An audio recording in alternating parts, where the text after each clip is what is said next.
우리는 각자 사랑하고 존경하는 사람들이 있고요. 그분들에 대한 에피소드나 이야기를 우리 마음속에 몇 가지는 가지고 있습니다. 그분들에 대한 이야기나 에피소드를 통해서 사랑과 존경과 자부심을 느끼는 겁니다. 복음서에는 예수님의 가르침도 많이 담겨 있지만 사실은 예수님에 대한 일화, 예수님에 대한 에피소드, 이야기가 많이 담겨 있습니다. 오늘 본문만 해도 사도 요한이 예수님에 대한 일화를 기록하면서 예수님에 대한 자부심, 예수님에 대한 그리움, 예수님에 대한 존경의 태도를 우리에게 전해주고 있습니다. 오늘 이 사건은 장막절, 다시 말하면 제가 몇 주 동안 계속해서 말씀드리고 있는 초막절에 있었던 일입니다. 지난 몇 주 동안 장막절, 초막절, 제가 이 두 단어를 섞어서 사용하고 있는데요. 같은 말입니다. 장막, 초막, 지금으로 치면 텐트라는 뜻입니다. 장막절은 유대인에게 유월절 그리고 오순절과 함께 3대 절기에 해당되는 굉장히 큰 명절입니다. 지금으로 치면 9월이나 10월, 우리로 치자면 추석에 해당되는 큰 명절이에요. 그러니까 추수를 다 하고 나서 하나님 앞에 감사하면서 사람들이 다 같이 즐기는 그런 아주 복된 명절입니다. 2024년을 우리가 보내고 2025년을 맞이하면서 오늘 무슨 말씀을 함께 나누면 좋을까 제가 기도하고 고민하다가 우리가 계속해서 생각하고 있는 요한복음의 이 말씀, 예수님에 대해서 생각하는 게 좋겠다 하는 생각이 들더라고요. 그래서 오늘은 장막절의 예수님의 모습을 우리가 함께 생각하면서 은혜를 나누기를 원합니다. 제가 요한복음 설교를 시작하면서 첫 번째 설교할 때 이렇게 말씀드렸어요. 요한복음 설교가 끝날 때까지 우리 다 같이 예수님한테 한번 미쳐봤으면 좋겠습니다. 이렇게 말씀드렸는데 기억이 나실지 모르겠습니다. 오늘 우리가 이분이 어떤 분인지 다시 한번 깨닫고 내 삶에 2025년도에도 강력하게 역사하실 것을 믿고 소망하는 그런 은혜의 시간이 되기를 저는 간절히 소원합니다. 세 가지를 간단하게 생각해 보려고 하는데요. 첫 번째는 갈등을 일으키시는 예수님입니다. 갈등을 일으키시는 예수님. 예수님은 장막절에, 초막절에 예루살렘에 가셔서 사람들을 가르치셨습니다. 그런데 예수님이 가르치시는 중에 사람들 사이에 분란이 일어납니다. 우리가 아까 읽은 성경에 보면 분열이 일어났다 이렇게 기록하고 있습니다.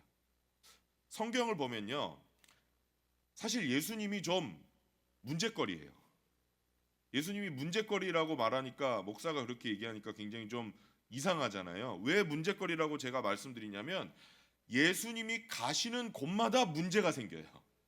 그런 의미에서 제가 문제거리라고 말씀드리는 겁니다. 여기 본문에서도요, 사람들 사이에서 왜 갈등이 생기고 분열이 일어나는가? 유대 지도자들이 예수님에 대해서 반대하고요, 심지어 예수님을 죽이려고 한다는 것을 이제 사람들이 공공연하게 알고 있었습니다. 그런데 예수님이 예루살렘에 나타나서 이렇게 공개적으로 말씀을 가르치시니까 모여있던 사람들 사이에서 생각이 갈라지는 거예요. 야, 이거 우리가 고대하던 그리스도, 다시 말하면 우리 이스라엘 백성들이 기다리던 메시아가 바로 이 예수라는 것을 우리의 지도자들, 유대 지도자들이 공식적으로 인정한 거 아니냐, 의아한 겁니다. 그렇지 않고서는 이렇게 공개적으로 나타나서 가르칠 리가 없잖아요. 그런데 또 다른 사람들은 아니다, 절대로 그럴 수가 없다. 왜냐? 그리스도는 구약 성경에 보면 베들레헴에서 태어난다고 돼 있는데 이 예수라는 사람은 나사렛 출신 아니냐. 그래서 사람들이 나사렛 예수라고 부르지 않느냐. 저 먼 시골 촌뜨기 나사렛 출신 나사렛 예수가 어떻게 그리스도, 다시 말하면 메시아가 될 수 있느냐. 분쟁이 생기고 분열이 나면서 사람들 사이에서 편이 갈라집니다. 그러니까 또 다른 사람들은 다시 예수는 그리스도가 맞다, 메시아가 맞다라고 맞받아칩니다. 그게 31절입니다. 한번 읽어보겠습니다. 시작. 무리 가운데서 그들이 말하였다. 오신다고 해도 이렇게 말하는 겁니다. 야, 이 사람을 봐라. 이분이 하는 말씀을 들어봐라. 이분이 기적을 행하시는 걸 자세히 봐라. 이분이 그리스도가 아니면 누가 그리스도겠느냐. 이렇게 이야기하는 겁니다. 이러는 중에도 유대 지도자들은 예수님을 잡아 죽이려고 음모를 계속해서 꾸밉니다. 예수님 때문에 갈등이 생기고 분쟁이 생기고 편이 갈라지는 겁니다. 그렇습니다. 우리 주님은 그런 분이라는 것을 우리가 알아야 됩니다. 주님이 계신 곳에는 반드시 분쟁이 생기게 되어 있습니다. 편이 갈라집니다. 예수님이 계신 곳에는요, 중립이라는 게 없기 때문에 그래요. 예수님을 사랑하든지 아니면 미워하든지, 예수님을 영접하든지 아니면 예수님을 배척하든지, 예수님이 계신 곳에는 중립이라는 게 없습니다. 편을 정해야 돼요. 패가 갈라집니다. 반드시 성경에 기록한 대로 분열이 생기게 되어 있습니다. 지도자들이 예수님을 죽이려고 한 이유가 뭐냐? 왜 이렇게 패가 갈라지고 분열이 생겼느냐? 그 이유는요, 예수님이 진리이시기 때문입니다. 따라서 해보세요. 예수님이 진리이시기 때문입니다. 절대적인 진리는요, 우리 인간에게 항상 결단을 강요하거든요. 그럴 수도 있고 저럴 수도 있는 건요, 그럴 수도 있고 저럴 수도 있지 하고 넘어갈 수 있습니다. 그렇지만 절대적인 진리 앞에서 인간은 둘 중에 하나 결정해야 됩니다. 이것을 수용하느냐 아니면 배척하느냐. 그래서 예수님이 이렇게 말씀하신 거예요. 나는 길이다, 진리다, 생명이다. 나만이 절대적인 진리라는 거예요. 나만이 유일한 길이라는 겁니다. 예수님이 그리스도가 될 수 없다고 부정하는 사람들에게는요, 이런 생각이 있었어요. 이스라엘의 마지막 예언자였던 말라기는 말라기서 3장에서 그리스도는 갑자기 나타날 거라고 예언했다. 그런데 이 예수라는 사람은 우리가 고향도 알고 부모도 아니까 그리스도가 될 수가 없다. 갑자기 나타난 게 아니지 않느냐. 그랬더니 28절 29절에서 이 생각을 알고 있었던 예수님이 이렇게 말씀하십니다. 한번 읽어보겠습니다. 시작. 예수께서 성전에서 가르치실 때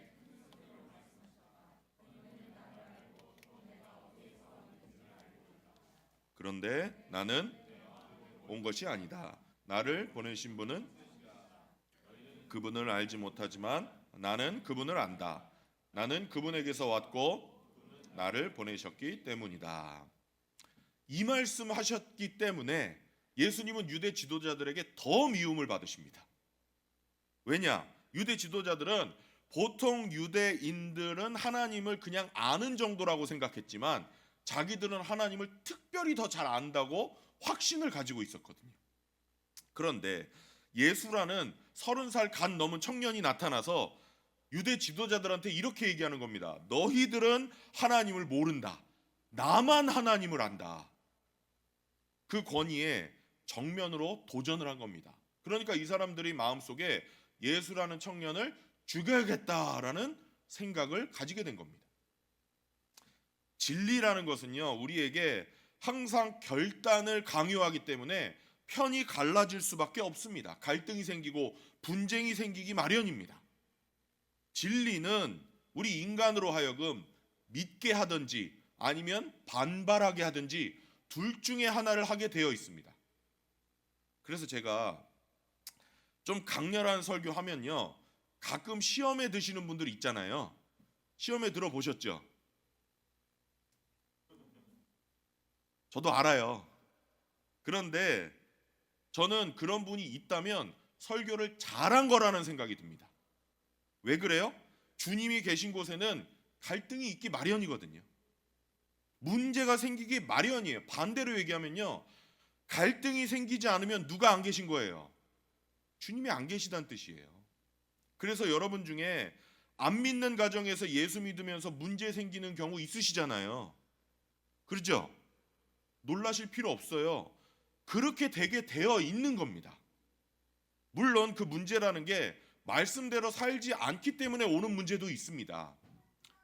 예를 들어서 예수님을 영접했는데 그래서 말씀대로 우리가 말씀을 들은 대로 말씀을 읽은 대로 아내라면 남편에게 순종하는 부인이 되고 남편이라면 아내를 최선을 다해서 사랑하는 남편이 돼야 되는데 그러지 못했기 때문에 말씀대로 살지 못했기 때문에 오는 문제가 있어요. 그런데 많은 경우에는요, 우리가 예수님 믿고 예수님 믿기 전보다 훨씬 더 좋은 배우자가 됐는데도 핍박이 올 때가 있습니다. 그렇지 않습니까? 내가 예수님 영접하고 좀 더 좋은 남편, 좀 더 좋은 아버지가 됐는데도 문제가 생긴다는 거예요. 이게 도대체 무슨 뜻이냐? 주님이 내 가정에 임하셨다는 뜻입니다. 진리이신 우리 주님은 우리에게 무관심하지 않으세요. 우리에게 찾아오시면 우리가 편을 정해야 되는 순간들이 계속해서 찾아옵니다. 결단을 강요하시기 때문에요. 처음에는 갈등이 생기고 문제가 생기고 불평이 나오고 편이 갈리게 되어 있습니다. 그래서 여러분 중에 내가 예수님을 믿는데 왜 이렇게 내가 자꾸만 내 가정에 문제가 생기냐, 이런 분 혹시 계십니까? 계세요? 용기 잃지 마시고요, 기쁘게 생각하시기 바랍니다. 주님이 나의 가정에 들어오셨다는 뜻입니다. 부부가요, 그냥 같이 교회만 왔다 갔다 하면 아무 문제 생기지 않습니다. 그런데 둘 중에 한 명이라도 예수님을 영접하고 정말 주님의 뜻대로 살아보려고 결심을 하면요, 반드시 갈등이 생기고 문제가 생기고 편이 갈리게 되어 있습니다. 협조를 안 해줘요. 가족들이 협조를 안 해줍니다. 예수님은요, 처음에는 분쟁을 일으키시는 분이시기 때문에 그래요. 결단을 요구하세요. 그래서 예수님이 마태복음 10장에 보면 34절 35절에서 이렇게 말씀하세요. 예수님 말씀이에요. 시작. 너희는 평화가 아니라 칼을 주려고 왔다. 나는 사람이 자기 아버지와 맞서게 하고 자기 시어머니와 맞서게 하려고 왔다. 이거 안 믿는 분이나 믿음이 약한 분이 이 말씀을 읽으면 시험이 될 수도 있는 말씀이잖아요. 예수님이 이렇게 잔인한 분이야? 그런데 예수님이 이런 말씀을 하신 이유가 오늘 제가 설명드리는 그 이유예요. 예수님만이 절대적인 진리이시기 때문에 그렇습니다. 절대적인 진리는 우리 인간에게 항상 결단을 강요합니다. 그래서 편이 갈라지고 갈등이 생길 수밖에 없는 거예요. 우리 개인 신앙생활도 마찬가지예요. 교회만 일주일에 한 번 건성건성 왔다 갔다 할 때는 별로 큰 갈등이 없습니다. 그런데 내가 정말 예수님을 주님으로 영접하고 그분이 내 인생의 주인으로 다가오시기 시작하면 내 마음속에, 내 삶에 갈등이 생기게 되어 있습니다. 예수님이 절대적인 진리이시기 때문에 그래요. 어떤 분들은 예수님 영접하고 나면 염려도 없고 문제도 없고 걱정도 싹 사라진다, 이렇게 얘기하시는 거 제가 많이 들어봅니다. 물론 이게 어떤 면에서는 맞는 이야기예요. 예수님을 영접하면 예수님을 통해서 내가 죄를 용서받았다는 자유함을 누리거든요. 그분이 나를 사랑하고 나를 용납해 주신다는 기쁨이 있거든요. 이제부터는 내가 새로운 삶을 산다는 확신이 있거든요. 그런데 갈등이 없어지는 것은 아닙니다. 저는 이렇게 표현하고 싶어요. 갈등이 달라지는 것입니다. 옛날에는요, 시시한 걸로 문제를 삼고 시시한 거 가지고 고민하고요, 사소한 걸로 속이 막 부글부글 끓었지만 예수님을 진짜 영접하고 내 주인으로 모시면 이런 것들은 사라집니다. 그런데 새로운 갈등이 우리 마음에 생겨요. 어떤 갈등이 생기느냐? 내가 주님의 뜻대로 살지 못하는 갈등, 내가 좀 더 거룩하지 못하게 살고 있다는 갈등, 내가 좀 더 이웃을 사랑하지 못하고 있다는 갈등, 내가 왜 그렇게 말했을까 하는 갈등, 내가 좀 더 섬기지 못한다는 그런 갈등, 정말 예수님이 내 마음에 들어오시면 그런 갈등이 생깁니다. 예수님은 절대적인 진리이시고 절대적인 진리로 우리에게 다가오실 때마다 결단을 요구하시기 때문에 그렇습니다. 그래서 여러분의 개인 신앙생활에서 이런 마음의 갈등이 있다면 기뻐하시기를 바랍니다. 내 마음의 갈등, 이거 설교 들을 때마다 부담이 좀 되고, 내가 다른 사람 앞에서는 좀 위선자인 것 같고, 내가 주님 뜻대로 살지 못하는 마음에 좀 부담감이 있고, 이거는요, 내가 살아있다는 뜻입니다. 갈등을 불러일으키는 절대적인 진리, 예수님, 그분이 내 삶에서 역사하신다? 그렇다면 여러분, 예수님이 갈등을 일으키시는 것을 오히려 고맙게 생각하시고 기쁘게 여기시기를 바랍니다. 둘째는 열매를 거두시는 예수님입니다. 열매를 거두시는 예수님. 예수님이 장막절에 초막절에 사람들을 가르치실 때 이 사람들이 막 야단법석을 떱니다. 그리스도다, 아니다. 예언자다, 아니다.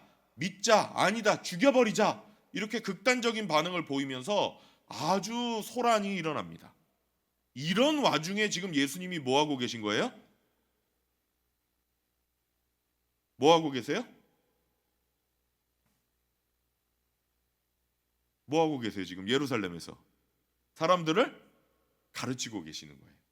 이런 소란스러운 와중에, 이런 어수선한 분위기에서 가르치시면 결과가 좋겠습니까? 안 좋겠습니까? 열매가 있겠습니까? 그런데 이 사건을 가만히 보면요, 될 수 있는 환경이 아닌데 예수님은 열매를 거두십니다. 우리 예수님의 아주 중요한 특징이죠. 도저히 과실을 거둘 수 없는 나무에서 과실을 따시고, 도저히 추수할 수 없는 밭에서 추수를 하시고, 결과가 나올 수 없는 환경인데 예수님이 역사하셔서 최상의 결과를 만들어내시는 분이 우리 예수님이십니다. 31절 한번 읽어볼까요? 시작. 무리 가운데서 많은 사람이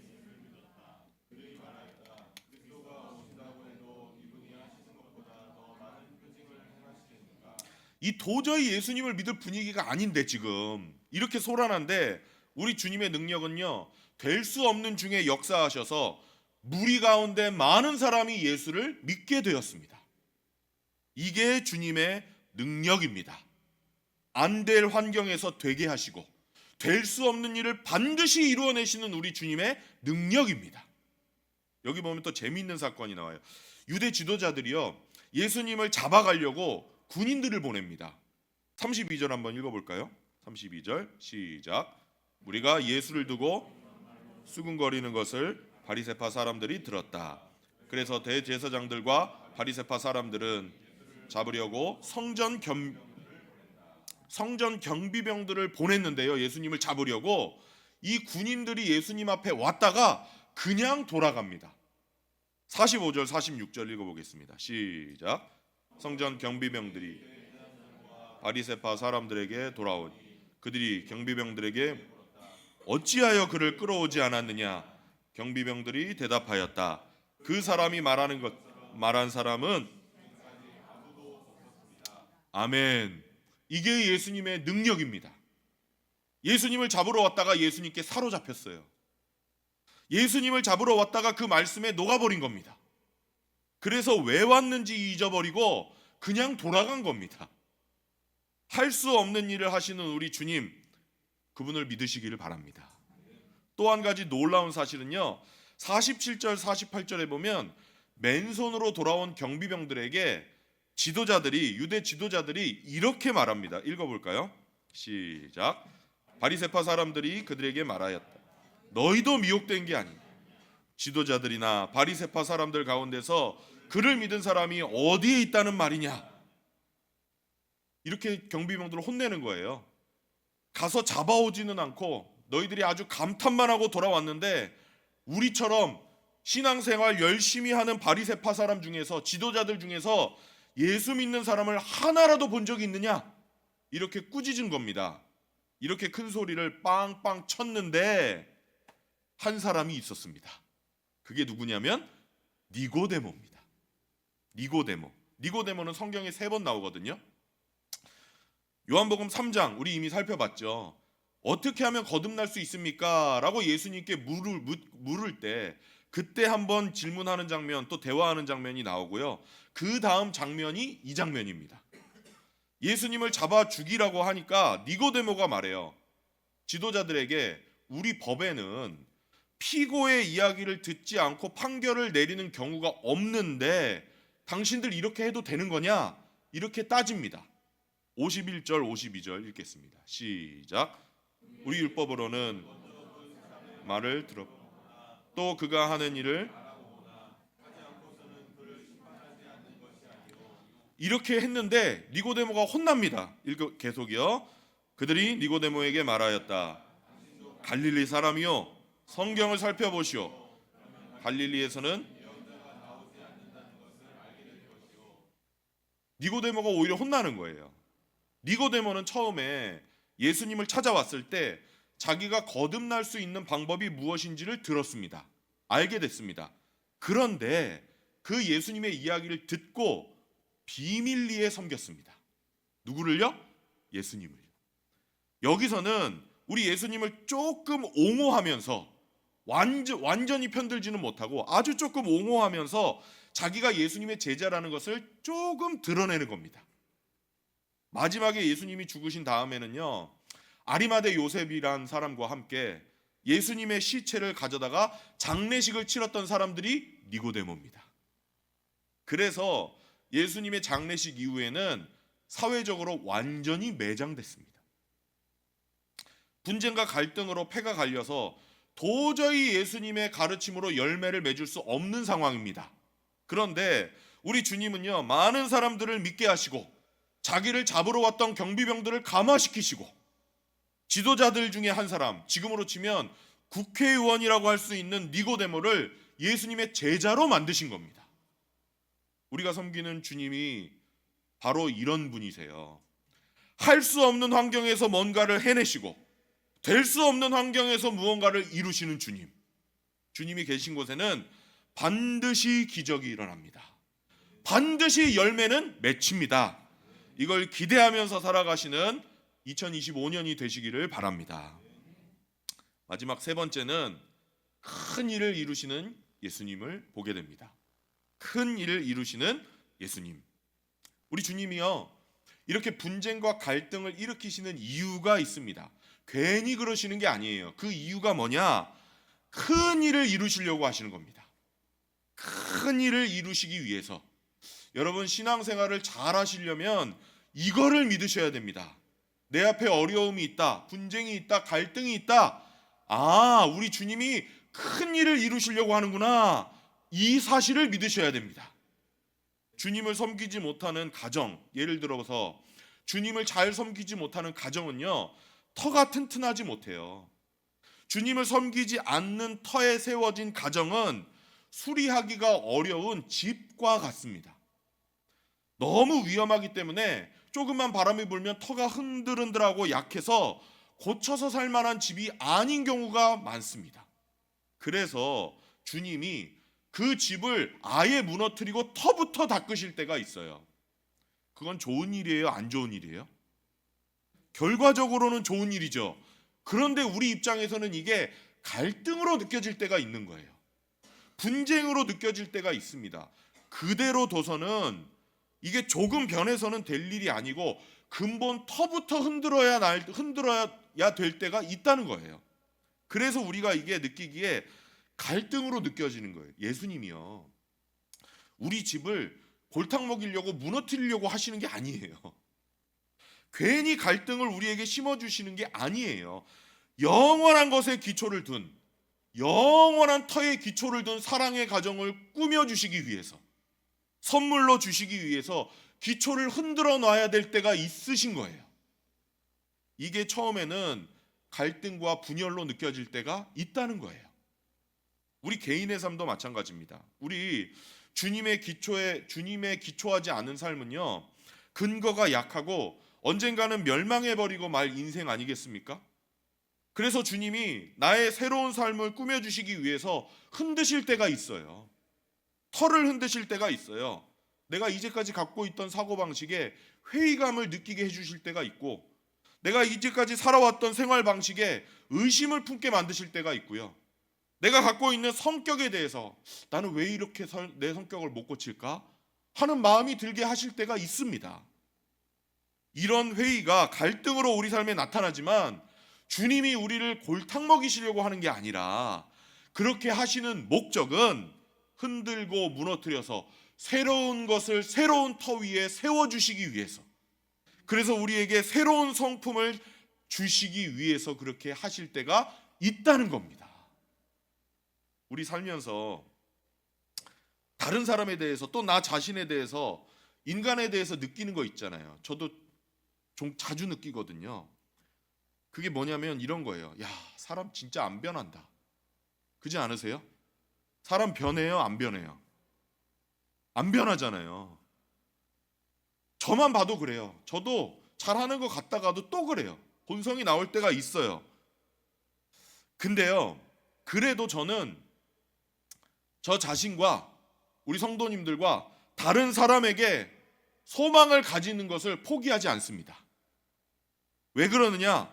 사람은 할 수 없지만 하나님께는, 우리 주님께는 안 될 것이 없기 때문입니다. 주님은 안 될 일을 하시는 분이시고, 이룰 수 없는 일을 이루는 분이시고, 큰 일을 행하시는 분이기 때문입니다. 그래서요, 주님이 계신 곳에서는 우리가 기대하지 않았던 일이 생기고 우리가 상상하지 못했던 일이 일어나는 겁니다. 큰 일이 일어납니다. 이걸 기대하시기를 바랍니다. 우리 주님 그렇게 하시는 분이에요. 그렇게 하기를 원하시는 분이에요. 물론 우리가 기대했던 대로는 아닐 수 있어요. 그리고 여전히 우리에게 기도를 요구하실 수 있어요. 그런데 여러 가지 상황을 통해서 우리 마음을 겸손하게 하시고 인내하게 하시고, 그래서 반드시 문제를 해결해 주십니다. 그래서 저도 자주 생각해요. 저 자신을 생각할 때, 또 우리 사람들을 생각할 때, 야, 사람 참 안 변한다, 이렇게 생각하다가도 아니다, 우리 주님은 하실 수 있다. 따라서 해보세요. 아니다, 우리 주님은 하실 수 있다. 맞습니다. 주님이 계신 삶이라면요, 확률적으로 안 된다고 해서, 시기적으로 늦었다고 해서 포기할 게 아니라, 상식적으로 안 된다고 해서 포기할 게 아니라 항상 기적을 기대하시기를 바랍니다. 예수님을 반대하고 예수님을 죽이려는 분위기에서 예수님이 가르치셨습니다.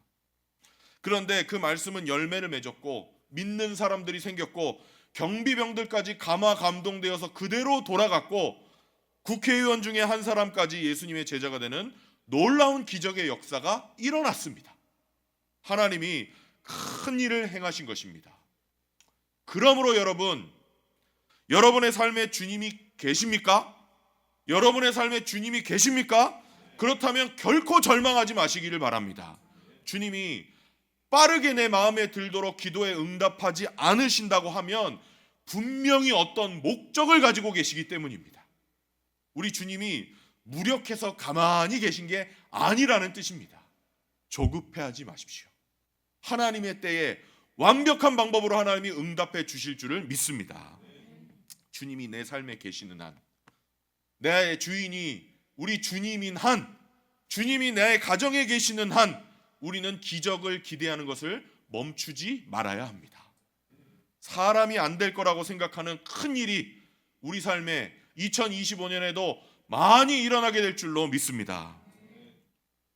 말씀을 마치면서 장막절에 예수님이 우리에게 엄청난 축복을 약속하시는 것을 우리가 기억하기를 원합니다. 37절 38절입니다.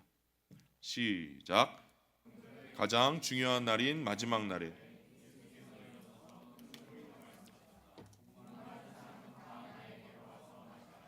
나를 믿는 사람은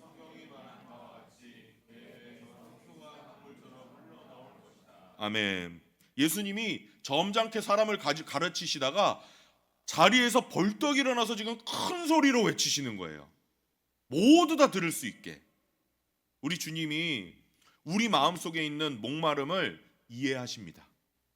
잘 알고 계십니다. 여러분, 연애 소설이나 영화 보고 울어보신 분, 드라마 보고 한 번이라도 울어보신 분 손 들어보세요. 저도 들었잖아요. 울어보셨죠 다? 우리 마음속에 목마름이 있기 때문에 그래요. 야, 이렇게 목숨을 바치면서까지 나를 사랑해 줄 사람이 어디 없을까? 어떻게 인간의 사랑이 이렇게 고귀할 수 있을까? 근데 소설이나 영화에서는 그게 돼요, 안 돼요?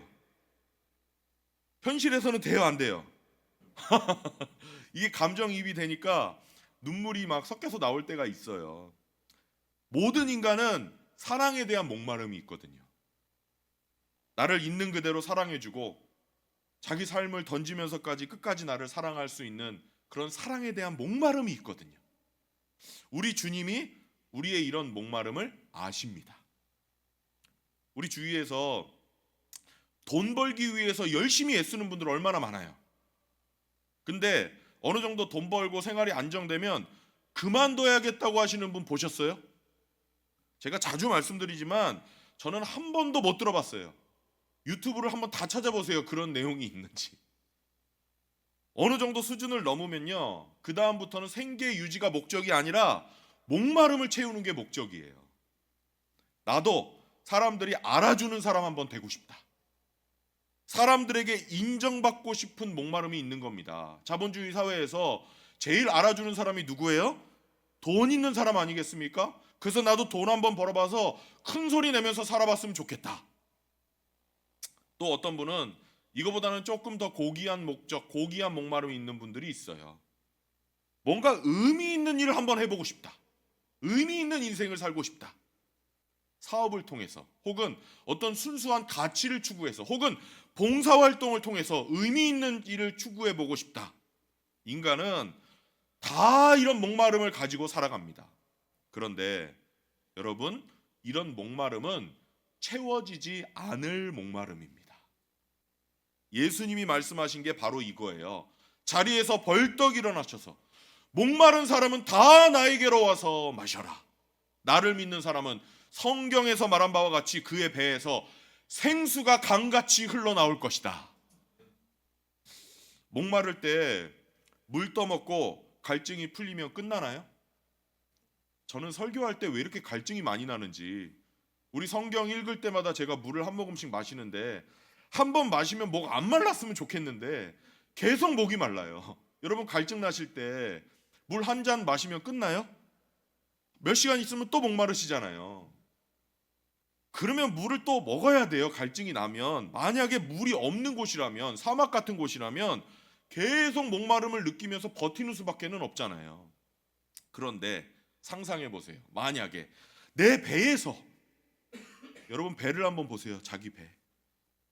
내 배에서, 커요 작아요 배? 이 배에서 생수가 솟아나온다면 목마름을 느낄 필요가 있습니까 없습니까?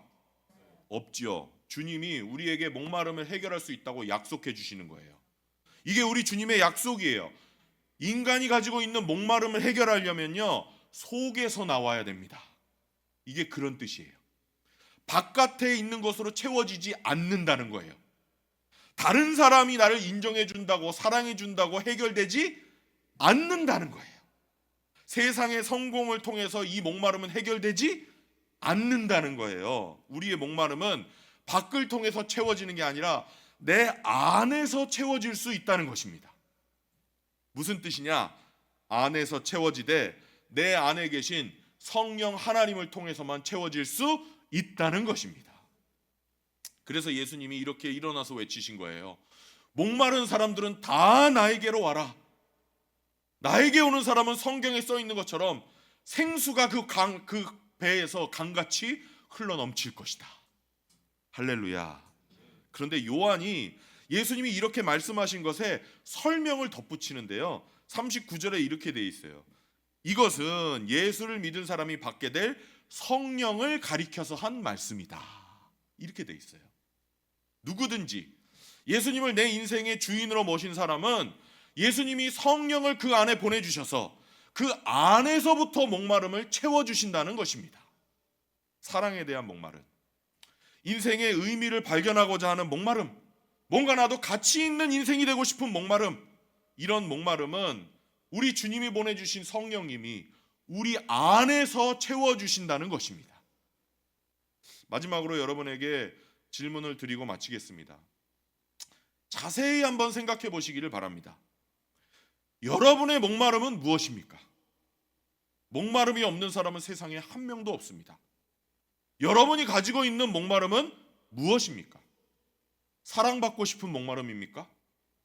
다른 사람에게 인정받고 싶은 목마름입니까? 나도 죽기 전에 뭔가 세상에 내 이름 석자라도 남겨야겠다는 그런 목마름이에요? 나도 뭔가 한번 큰 일을 성취해야겠다는 그런 성취감이 여러분의 목마름입니까? 예수님의 말씀을 기억하십시오. 밖에서는 채워도 목마름이 해결되지 않습니다. 아무리 채워도 밖에서 채우면 오히려 갈증만 더 심해질 뿐입니다. 목이 마를 때 바닷물을 퍼먹는 것과 똑같습니다. 오직 예수님, 이분을 주님으로 모실 때, 그리고 그분께 내 삶의 주도권을 맡겨드릴 때 성령님이 우리 안에서부터 이 모든 목마름을 해결하실 수 있습니다. 2025년에 모두 다 이 귀한 복을 받아 누리시기를 바랍니다. 내 속에 계신 성령님, 그분과 동행하면서 그분이 공급하시는 생수를 마음껏 퍼먹으면서 살아가시기를 바랍니다. 잊지 마십시오. 장막절에 예수님이 내 삶에 계시면 갈등이 일어날 수 있어요, 없어요? 있어요, 없어요? 있어요. 갈등이 일어날 수 있어요. 그런데 그분은 그런 와중에서도 내 삶에서 반드시 열매를 거두실 것이고 내 삶을 통해서 반드시 큰 일을 행하실 것입니다.